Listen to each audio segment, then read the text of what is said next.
Giới thiệu với các bác là bên em vừa về một phiên bản máy F6000 dây vuông, truyền tải của poly và đang sử dụng lưỡi kim cương 600mm anh chị nhé. Con này cắt rất là ngon luôn. Đây là lưỡi mới, phiên bản mới, lưỡi rất là to.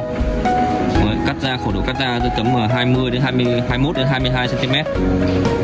Và các bác có thể theo dõi em trong quá trình cắt nhé, xem cắt như nào nhé.